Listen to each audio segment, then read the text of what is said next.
இப்போ அசோகா அல்வா செய்கிறதுக்கு தேவையான பொருட்கள் என்னென்னங்கிறது இப்போ பார்த்துருவோம். நான் வந்து பாசிப்பருப்பு ஒரு 1/2 கப் எடுத்து வச்சுருக்கேன். சுகர் 2 கப், ஏலக்காய் பொடி 1 டீஸ்பூன், 2 டேபிள் ஸ்பூன் கோதுமை மாவு, 1/2 கப் அளவுக்கு நெய், சிவப்பு கலர் வந்து 1 பிஞ்ச் எடுத்துக்கோங்க கலர், முந்திரி பருப்பு அவங்கவுங்க விருப்பத்திற்கு ஏற்ற மாதிரி எடுத்துக்கலாம். இது எல்லாம் தான் நம்ம இன்றைக்கி செய்ய தேவையான பொருட்கள். இதை வச்சு நம்ம இப்போ எப்படி அல்வா செய்யலான்னு பார்க்கலாம். இப்போ ஒரு ப்ரெஷர் குக்கரில் நம்ம வந்து இப்போ எடுத்து வச்சுருக்க பாசிப்பருப்பை போட்டுட்டு நல்லா கோல்டன் கலர் ஆகிற அளவுக்கு நல்லா வந்து வறுத்து எடுத்துக்கலாம். கைவிடாமல் வறுத்தீங்க அப்படின்னா தான் எல்லாமே ஈவனாக இந்த மாதிரி கலராக இருக்கும். நல்ல ஒரு வாசனையும் கிடைக்கும் நம்ம அல்வாவுக்கு. இந்த மாதிரி வறுத்து எடுத்துக்கோங்க பொன்னிறமாக. இப்போ இதை வந்து இன்னொரு பவுலில் மாற்றிட்டு இதை வந்து வாஷ் பண்ணி எடுத்துகிட்டு வந்துடுவோம். ஒரு 2 அளவு இந்த அளவுக்கு நமக்கு பொன்னிறமாக இருக்கணும். அப்போ தான் அல்வாவோட வாசம் நல்லாயிருக்கும். இதை போய் 2 தடவை கழுவி எடுத்துகிட்டு வந்துடுறேன் நான். இப்போ வந்து நல்லா வந்து வாஷ் பண்ணி எடுத்துகிட்டு வந்தாச்சு. இதை வந்து ப்ரெஷர் குக்கரில் போட்டுட்டு நான் வந்து இப்போ 2 கப் அளவுக்கு நான் தண்ணி ஊற்றுறேன். 1/2 கப் பாசிப்பருப்புக்கு 2 கப் அளவு தண்ணி.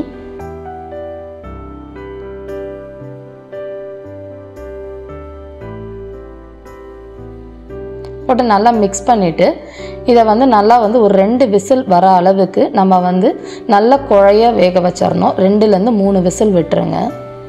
அப்போ தான் வந்து நல்லா குழைவாக வேகும். அந்த அளவுக்கு நல்லா வேக வச்சு எடுத்துகிட்டு வந்துடுவோம். அதே வந்து இன்னொரு அடுப்பில் மாற்றிட்டு நம்ம வந்து முந்திரி பருப்பையும் நம்ம எடுத்து வச்சுருக்க கோதுமை மாவையும் வறுத்து ரெடி பண்ணிக்கலாம்.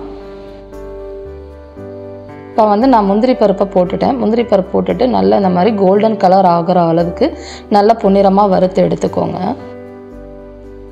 இதை வந்து வெறும் முந்திரி பருப்பை மட்டும் எடுத்து நம்ம இன்னொரு பிளேட்டுக்கு மாற்றிடலாம்.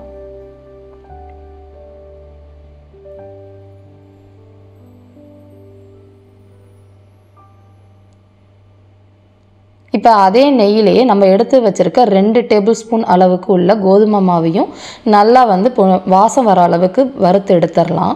சில பேர் இதுக்கு மைதா மாவு சேர்ப்பாங்க. பட் அது கொஞ்சம் ஹெல்த்தியாக நான் ஃபீல் பண்ணல. அதனால் கோதுமை மாவு ஆட் பண்ணி வறுத்துக்கலாம். இது ரொம்ப டேஸ்ட் வந்து வாசமும் நல்லா இருக்கும்.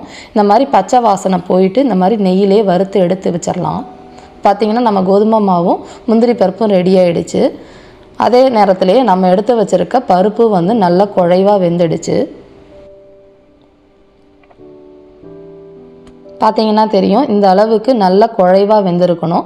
இந்த கரண்டியை வச்சு கொஞ்சம் மசிச்சுட்டு நம்ம இதை ஒரு மிக்சி ஜார் பவுலில் மாற்றிடுவோம். மாற்றிட்டு இதை வந்து கொஞ்சம் ரொம்ப நைஸாக அரைக்காமல் அங்கங்கே கொஞ்சம் கொஞ்சமாக திரியாக இருக்கிற அளவுக்கு நம்ம பேஸ்ட்டாக அரைச்சிக்கலாம்.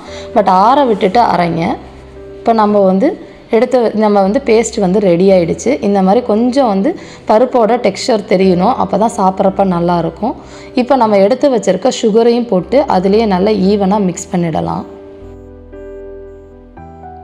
சர்க்கரை போட்டோன்னா இந்த மாதிரி நம்ம எடுத்து வச்சுருக்க பேஸ்ட் வந்து இந்த மாதிரி கொஞ்சம் தண்ணியாக இருக்க மாதிரி இருக்கும். இப்போ எடுத்து வச்சுருக்க ஏலக்காய் பொடியும் போட்டு மிக்ஸ் பண்ணிடலாம். அடுப்பை வந்து மீடியம் லோவில் வச்சுக்கோங்க. இப்போ நம்ம வறுத்து எடுத்த கோதுமை மாவையும் போட்டுட்டு எல்லாத்தையும் ஈவனாக கட்டி இல்லாமல் நல்லா மிக்ஸ் பண்ணி எடுத்துகிட்டு வந்துடலாம். நல்லா இந்த மாதிரி மிக்ஸ் பண்ணிக்கிட்டே இருங்க. அப்போ தான் கட்டி இல்லாமல் இந்த மாதிரி இருக்கும். ஒரு 5 நிமிஷத்தில் இது பார்த்திங்கன்னா ஒரு 10 நிமிஷத்தில் நமக்கு ரெடி ஆகிடும். இதுலேயே நம்ம எடுத்து வச்சுருக்க கலரையும் நல்லா வந்து ஈவனாக மிக்ஸ் பண்ணிவிடுங்க. நான் கொஞ்சம் போல் தான் கலர் இன்றைக்கி ஆட் பண்ணியிருக்கேன். தண்ணி ஊற்றி மிக்ஸ் பண்ணிங்க அப்படின்னா சீக்கிரம் வந்து மிக்ஸ் ஆகிடும். இப்போ எடுத்து வச்சுருக்க நெய்யையும் கொஞ்சம் கொஞ்சமாக போட்டு ஈவனாக மிக்ஸ் பண்ணிடலாம். சப்போஸ் உங்களுக்கு வந்து ரெட் கலர் கிடச்சிதுன்னா அதுக்கு வந்து நல்லாவே கலர் இருக்கும். அதனால் ரெட் கலரும் போட்டுக்கலாம். நெய் கொஞ்சம் கொஞ்சமாக விட்டு நல்லா கண்ணாடி போல் வர அளவுக்கு சுருண்டு வர அளவுக்கு நம்ம மிக்ஸ் பண்ணிக்கிட்டே இருக்கணும். பார்த்திங்கன்னா ஒரு 2 நிமிஷத்தில் இந்த மாதிரி இருக்குது. அடுத்த ஒரு டேபிள் ஸ்பூன் நெய் ஊற்றிக்கிறேன். நெய் வந்து அவங்க வீட்டுக்கு ஏற்றாற் போல் எடுத்துக்கோங்க. அல்வானாலே நெய் கொஞ்சம் அதிகமாக தான் இருக்கும். அப்போ தான் டேஸ்ட் ரொம்ப நல்லாயிருக்கும். இப்போ அடுத்த ஒரு நிமிஷத்தில் பார்த்திங்கன்னா நல்லா சுருண்டு வர ஆரம்பிச்சிருச்சு. பார்த்திங்கன்னா தெரியும். இந்த மாதிரி கைவிடாமல் மிக்ஸ் பண்ணிக்கிட்டே இருங்க. நான்ஸ்டிக் பேனாக இருந்தால் ஈஸியாக இருக்கும் நம்ம செய்கிறதுக்கு.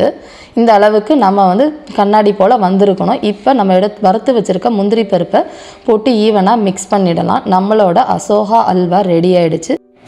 இதை நீங்கள் செஞ்சு பார்த்துட்டு கமெண்ட் பண்ணுங்கள். இந்த வீடியோ பிடிச்சிருந்துச்சு அப்படின்னா லைக் பண்ணுங்கள், ஷேர் பண்ணுங்கள். மறக்காமல் எங்கள் சேனலை சப்ஸ்கிரைப் பண்ணி வச்சுக்கோங்க. தேங்க்ஸ் ஃபார் வாட்சிங்.